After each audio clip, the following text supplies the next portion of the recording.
Igbo ndị ọma na-ege ntị, ekene m unu. Aka m bụ onye nke gị Maazị Onyekachukwu. Achọrọ m ịkọrọ gị ka ndị ọcha si wee bata n'obodo anyị, ka ha si wee bịa ghọrịa anyị maka ezigbo obi anyị were wee ghọrịa anyị na ya.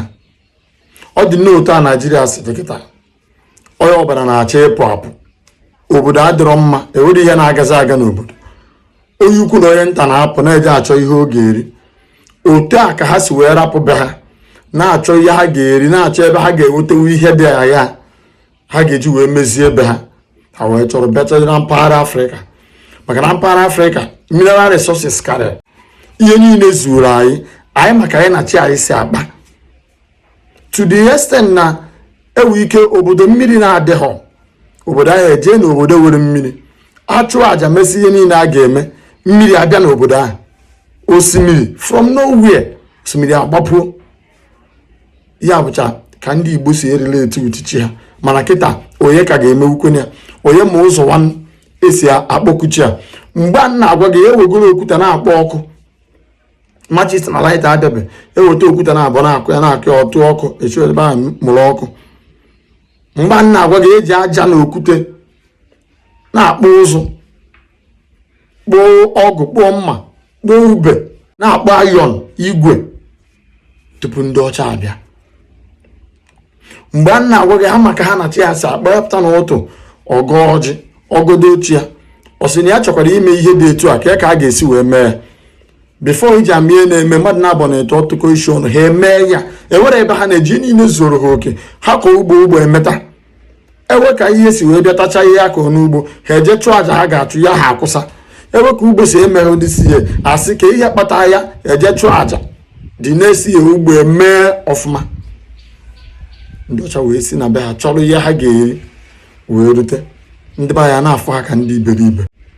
Maka gịnị? Ihe niile zuoro anyị na-afụta ha asị ndị ayịyọ, wee nabata ha na-afụ asị ndị iberibe, ha were aghụghọ ha bịa. Maka ịma na onye ọbụla dị kọmfọtebụl ebe ọ nọ, ụda ama aghụghọ, ndị be anyị amaghị aghụghọ den.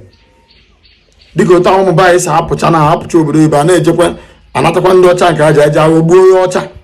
Yes, onye ọcha nwere ihe niile o were kịta, ihe zuru ya. Maka asị ka ị ga-atụrụ ya sịa na nke a mekwa na nke a mere, imegide ya ijikwa hụ ya n'ahịa, o kwere ihe niile ị na-ekwu, iwe ụtọ ọpọchuniti ị ga-eji were ghọrịa ya.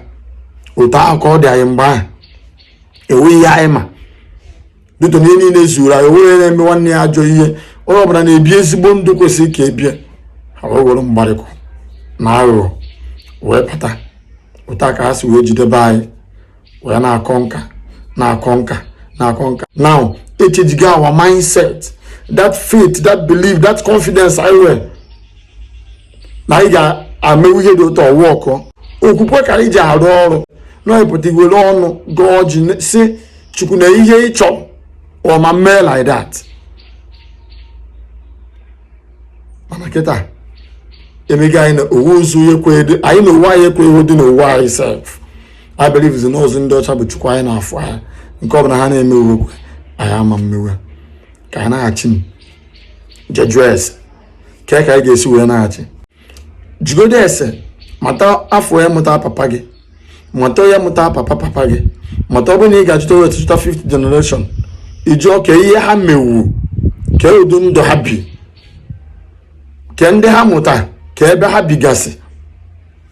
Etu a ibido ebe a, ịjụta nke gị, mụ ajụta nke m, onye nke ajụta nke ya, onye nke ajụta nke ya, efu na anyị ga-esi ebe ahụ wee pikite ihe anyị chọrọ, wee ike idozikwa ebe anyị ọfụma.